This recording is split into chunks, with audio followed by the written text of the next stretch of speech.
이스라엘 백성은 오랫동안 애굽에서 종살이를 했고 또 광야에서는 텐트를 쳤다가 접으면서 정처 없이 떠돌아다녔습니다. 그런데 이제 상황이 달라졌습니다. 적과 꿀이 흐르는 가나안 땅에 들어가서 집에 거주하게 되었고 땅을 일구며 안정된 삶을 누리게 된 것입니다. 이러한 때에 하나님께서 경고하십니다. 여호와의 명령과 법도와 규례를 지키고 내 하나님 여호와를 잊어보지 않도록 너는 삼가하라. 대부분의 경우에 사람은 힘들 때 하나님을 간절히 찾습니다. 하지만 삶이 편안해지면 서서히 흐려지기 시작합니다. 그리고 어느 순간 하나님이 주신 땅과 복들, 이것이 자기 힘으로 이룬 것처럼 여기게 되는 순간이 옵니다. 이러할 때 하나님의 경고가 계속됩니다. 하나님의 말씀을 듣지 않으면 이미 멸망한 민족들과 같은 길을 걷게 될 것이다. 여기서 우리가 중요하게 생각해야 하는 것은 하나님이 경고하는 때가 힘들고 어려울 때가 아니라 바로 풍요롭고 편안할 때라는 사실입니다. 어려울 때의 불순종보다 어찌 보면 넉넉해졌을 때 망각을 더 강하게 경고하고 계십니다. 그리고 이 말씀은 오늘날 우리의 삶과도 아주 깊이 연결되어 있습니다. 지금 우리가 살아가는 시대는 물질적으로, 환경적으로, 교육적으로 모든 면에서 이전과 비교할 수 없을 정도로 훨씬 더 풍요롭습니다. 그런데 이 풍요로움이 오히려 새로운 문제를 만들어냈습니다. 예전에는 가난과 궁핍 때문에 죄를 저지른 경우가 많았습니다. 그런데 지금은 배가 불러서 할 일이 없어서 심심해서 죄를 짓는 모습도 적지 않습니다. 마약 범죄가 일어나는 것들을 보십시오. 그러니 이것은 겉으로 드러나는 행동이나 그러한 삶의 문제가 아니라 풍요 속에서 사람의 마음이 어떻게 변해가는지 그것을 잘 보여주는 단편이라 하겠습니다. 편안해지고 시간이 나면 하나님 더 가까이 할 것 같지만 실제로는 마음이 느슨해지고 인생의 방향을 잃기가 쉽습니다.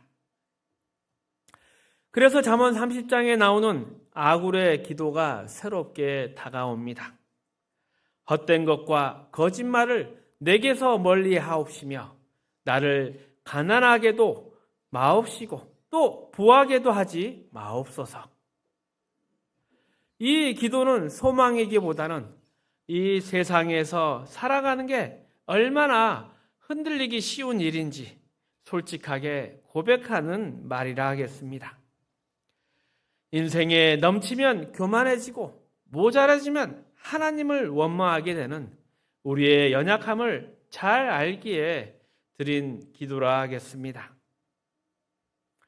오늘 본문의 말씀, 가나안 땅에 들어가기 직전 이스라엘 백성에게 주신 이 경고는 풍요로운 시대를 살아가는 우리가 어찌 보면 더 절실하게 들어야 할 말씀인지 모르겠습니다.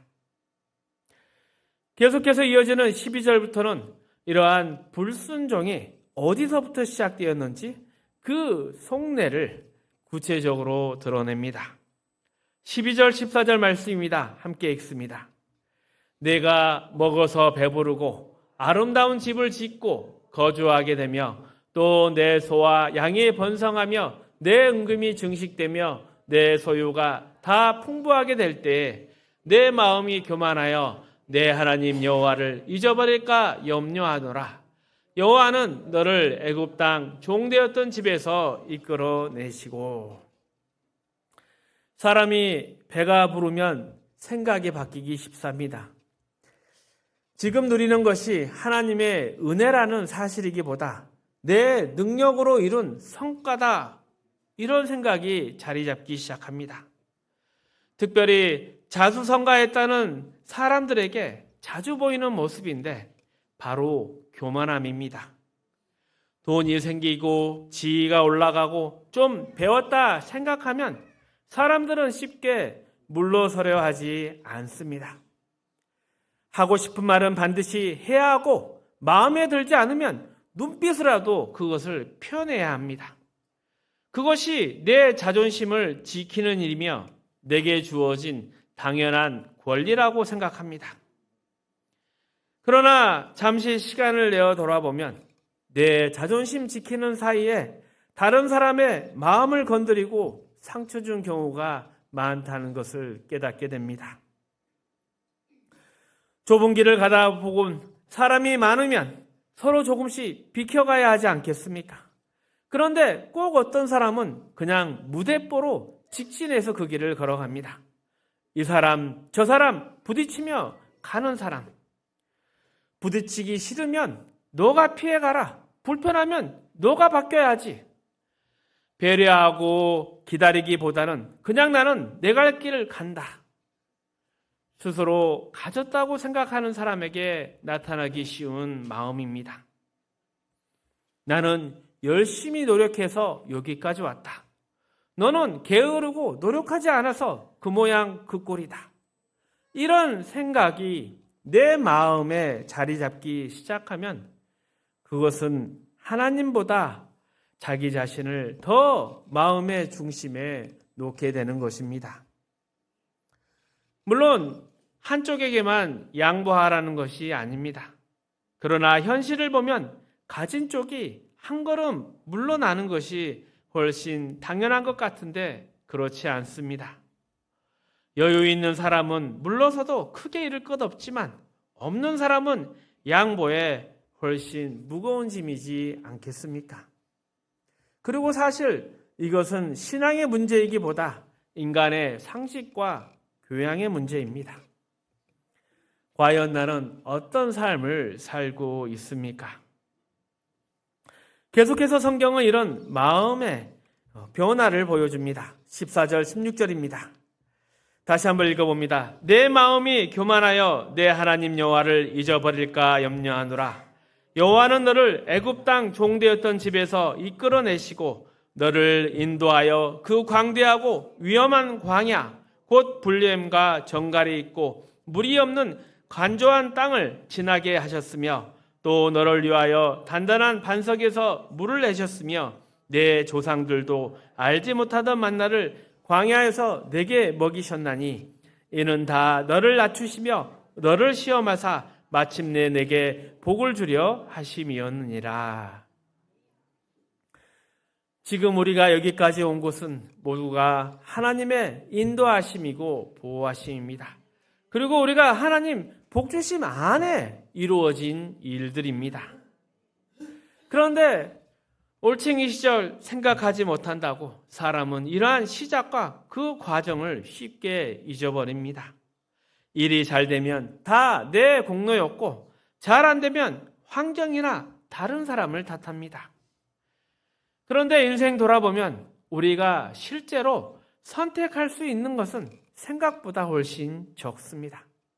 오늘 무엇을 입을지, 어디로 갈지, 누구를 만날지 이런 작은 일은 정할 수 있지만 어느 시대에 태어날까, 어떤 부모 밑에 태어날까, 또 인생의 결정적 순간에 어떤 생각을 하게 될까, 이 모든 것은 내가 계획하고 결정한 것이 아니었습니다.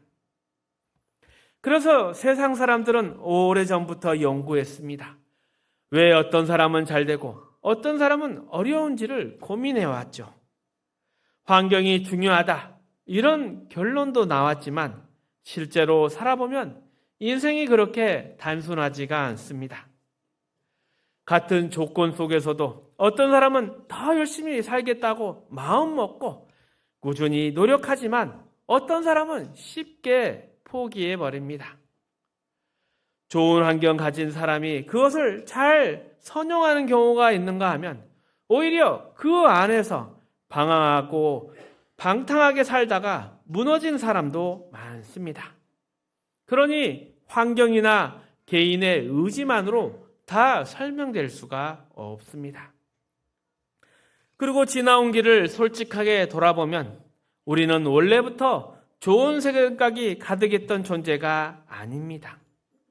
인간은 성선설이 아니라 성악설이 맞습니다.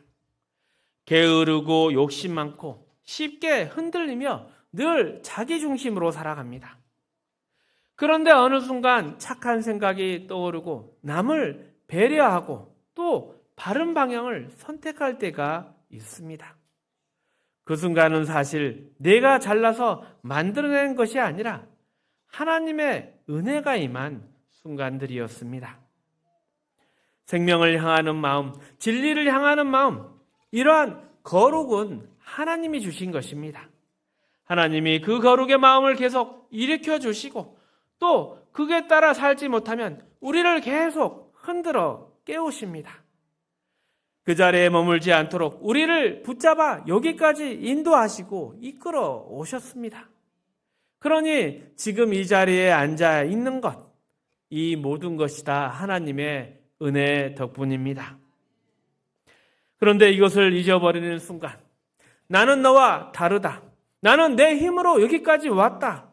이런 생각에 쉽게 집어삼켜져 버립니다. 그렇게 되면 하나님이 아니라 내가 삶의 중심이 되고 결국은 거짓과 죄로 고통과 사망을 향해 달려가게 됩니다.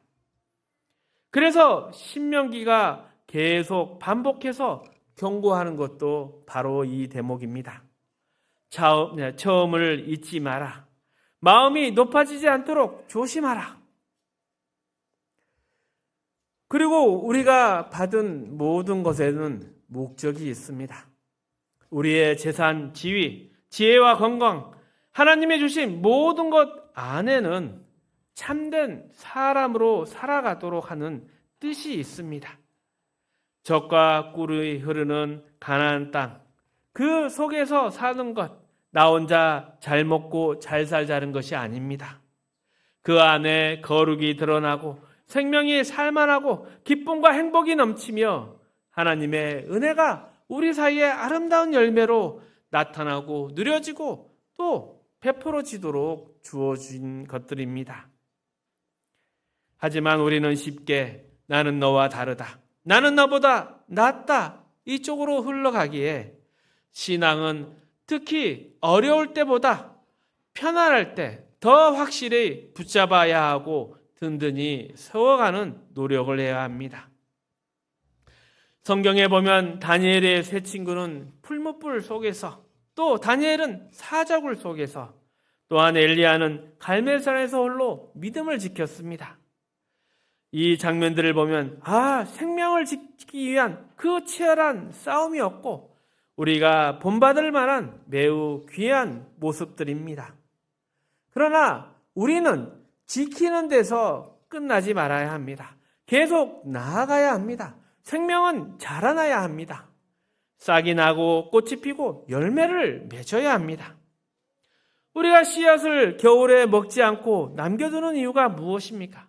다시 심어서 큰 수확을 얻기 위함인 것처럼 하나님이 우리를 이 땅에 보존하고 지키는 것은 이 땅이 더 아름다운 열매를 맺어가며 그것을 누리고 나름으로써 살기 좋은 하나님 나라를 만들기 원하시기 때문입니다. 그리고 우리의 인생에 때로는 겨울 같은 시간을 허락하는 것도 또 불필요한 것들을 정리해야 되는 시간들, 이 모든 것들도 진짜 생명만 남고 또 무엇이 진리인지를 똑똑히 확인하게 하시는 뜻입니다. 그러니 우리는 본질을 붙잡고 멈춰서지 말고 계속해서 나아가야 합니다. 그런데 이것을 가로막는 큰 문제는 이 열매를 가진 사람이 그것을 어떻게 사용하느냐에 있습니다. 하나님께서 주신 것, 이 받은 것을 가지고 나는 다르다라고 생각하는 순간 그 방향이 틀어지게 됩니다. 지금 누리는 것이 이전보다 더 풍성하다면 그것을 하나님 앞으로 또 이웃 앞으로 드리는 방향으로 나아가야 하는데 그러지 못하고 내 자신의 것을 지키고 나만을 위해 산다면 그것은 하나님의 주신 뜻을 이해하지 못하는 것입니다. 하나님이 주신 것들 순종으로 이어져야 하고 하나님이 부르신 자녀의 삶은 하나님께 쓰임받는 것으로 나아가야 합니다. 우리 인생에 이런 귀한 기회를 허비하지 말고 또 그 시간을 보내다 어려운 문제나 당황함을 겪지 말고 더욱 하나님 앞으로 우리는 나아가야 합니다. 이스라엘 백성도 가나안에 들어가고 그 땅에 살게 되는 것들도 그들의 삶을 통해서 하나님의 풍성하심과 은혜가 드러나도록 부름을 받은 것입니다. 우리도 지금 똑같은 책임을 지고 있습니다. 그래서 성경은 처음을 잊어버리지 말고 마음이 높아지지 말라 이렇게 경고를 합니다. 17절 18절의 말씀 읽어봅니다. 그러나 내가 마음에 이르기를 내 능력과 내 손의 힘으로 내가 이 재물을 얻었다 말할 것이라. 내 하나님 여호와를 기억하라. 그가 내게 재물을 얻을 능력을 주셨습니다. 이같이 하시면 내 조상들에게 맹세하신 언약을 오늘과 같이 이루려 하심이니라. 우리가 잘된 것이 있다면 그 이유는 하나님이 우리를 사랑하시고 복 주시기를 기뻐하시기 때문입니다. 내가 남보다 뛰어나서 혹은 특별한 사람이라서 이 자리에 온 것이 아닙니다. 하나님은 우리가 다른 사람보다 더 낫다는 것을 증명하려고 복을 주신 것이 아닙니다. 그래서 성도는 어느 순간이라도 겸손함을 잃지 않아야 합니다. 그리고 늘 생각해야 할 것은 지금 내가 가진 것을 어떻게 사용할까입니다. 인생을 살아보니 무엇을 가졌느냐보다 그것을 어떻게 쓰냐 이것이 중요하지 않습니까? 특별히 물질에 대해서는 더 세심하게 주의를 살펴봐야 합니다. 사람이 눈에 보이는 세상을 살아가기에 물질이 많아지면 자연스럽게 그쪽으로 기울어집니다.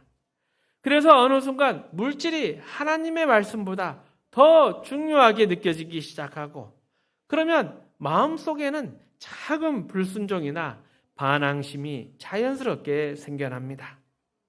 말씀보다 내 판단이 앞서게 되고 물질을 향한 마음이 커질수록 하나님은 점점 더 뒤로 밀려나게 됩니다. 겉으로 믿음을 말하고 겉으로 대의명분을 말하지만 실제로는 그 안에 다른 것이 자리를 잡습니다. 그것이 바로 우상입니다. 19절 말씀입니다. 함께 읽습니다. 내가 만일 내 하나님 여호와를 잊어버리고 다른 신들을 따라 그것을 섬기며 그들에게 전하면 내가 너희에게 증거하노니 너희가 반드시 멸망할 것이라. 우상은 눈에 보이는 조각상만을 말하지 않습니다. 하나님이 원하시는 것이 아니라 내가 원하는 것을 따라가게 만드는 것. 그것이 바뀌는 순간 이미 우상이 내 마음에 들어와 있는 것입니다. 지금 우리의 시대의 가장 큰 우상은 돈입니다. 사람들은 돈 앞에 생각도 바꾸고 선택도 바꿉니다. 모렴치합니다. 부끄러움을 모릅니다. 자녀의 진로를 정할 때도 어떤 길이 더 가치 있고 의미 있는지보다 어떤 길이 더 많은 돈을 버는지가 기준이 되어버렸습니다. 이런 선택 자체를 뭐라 하는 것이 아니라 그 선택의 기준, 바로 내 마음에 무엇이 들어있나 살펴봐야 합니다. 믿지 않는 사람이라면 그럴 수 있습니다. 그러나 하나님을 믿는 하나님의 자녀라면 다르게 생각해야 합니다. 우리는 나 자신을 증명하려 사는 것이 아닙니다. 하나님을 드러내며 하나님과 함께 이웃과 함께 살아가는 하나님의 자녀입니다. 하나님은 우리를 사랑하셔서 독생자 아들을 아끼지 않고 내어주셨고 이제 우리에게도 그 사랑으로 생명으로 진리로 인도하고 계십니다. 하나님은 우리에게 그 사랑 안에 함께 살아가자고 지금도 부르고 계십니다. 이러한 하나님의 사랑과 부르심이 내 마음 가운데 확실하지 않으면 겉으로 믿음 생활한다고 말하지만 실제 삶에서는 내가 주인이고 내 마음과 내 욕망 따라 살아가다가 필요할 때 하나님을 찾는 그런 요술램프가 되어버리는 것입니다. 하나님이 구약의 이스라엘을 부르신 것도 그들만 잘 살게 하려는 목적이 아니었습니다. 아브라함 때부터 지금까지 하나님의 선택은 한 사람을 위한 것이 아니라 모든 민족, 모든 인간을 향한 사랑의 부르심이었습니다. 우리의 부르심도 마찬가지입니다. 내 인생만을 위해서 부르신 것이 아니라 내 인생을 통해 하나님의 그 사랑과 하나님의 뜻이 이 땅 가운데 선포되기를 원합니다. 우리가 이것을 놓치면 우리의 인생이 방향을 놓치게 되는 것이고 인생을 허비하게 되는 것입니다. 내가 가진 것 지키고 유지하는 데만 힘을 쏟다가 그것마저 없으면 옆 사람 것을 빼앗고 살아가게 됩니다. 하나님께서 복과 은혜를 주시고 우리에게 생명의 씨앗을 주셨는데 그것을 심어보고 키워보는 재미도 못 느끼고 그 열매를 보는 보람 그리고 나누는 기쁨도 모두 다 놓치게 되는 것입니다. 겉으로 그럴싸해 보여도 인생이 점점 말라가는 것입니다. 성경 속 이스라엘도 이 부분에서 실패했습니다. 하나님이 왜 가나안을 주셨까? 왜 하나님이 이 복을 주셨는가? 이것을 제대로 이해하지 못하고 그 책임을 놓아버리는 순간 더 많은 것을 누릴 수 있었는데 그것을 다 놓쳐버린 것입니다. 이것은 과거의 이야기가 아닙니다. 지금 우리에게도 동일한 것이 지금 하나님께서 우리에게 복을 주시고 그 선택의 기회를 주고 계시고 있습니다.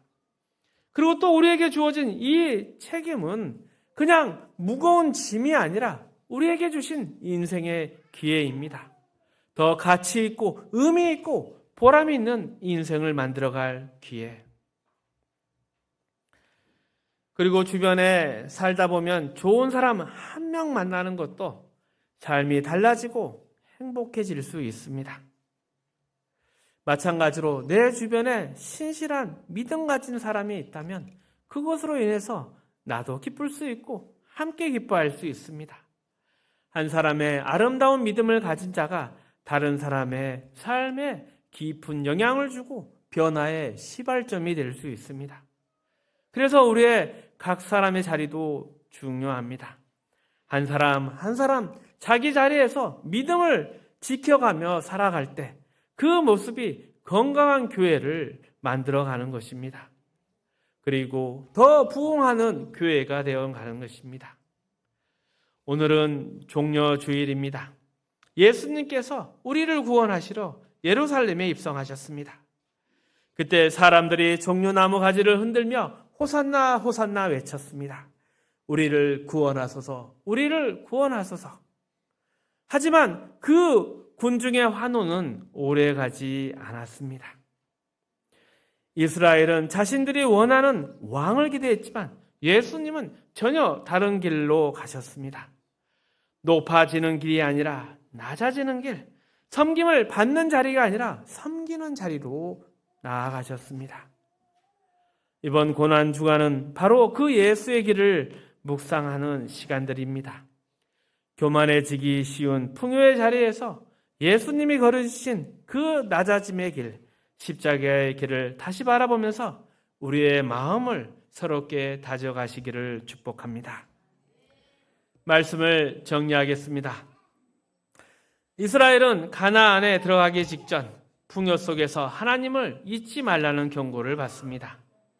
편안해질수록 사람은 모든 것을 자기 힘으로 이루었다고 생각하며 마음이 높아지기가 쉽습니다. 이렇게 교만해지면 하나님보다 내가 중심이 되고 결국 돈이나 욕망이 우리의 마음을 차지하는 우상이 되어버립니다. 하지만 우리가 여기까지 온 것은 모두 하나님의 은혜였습니다. 그리고 하나님이 주신 것, 우리가 받은 모든 것에는 분명한 목적이 있습니다. 나를 증명하는 것이 아니라 하나님을 드러내고 다른 사람을 살리는 데 쓰라고 주신 것입니다. 그래서 우리는 풍요 가운데 하나님을 기억하고 교만을 경계하며 받은 것을 이웃에게 흘려보내는 신앙의 노력이 필요합니다. 승리하시기를 축복합니다.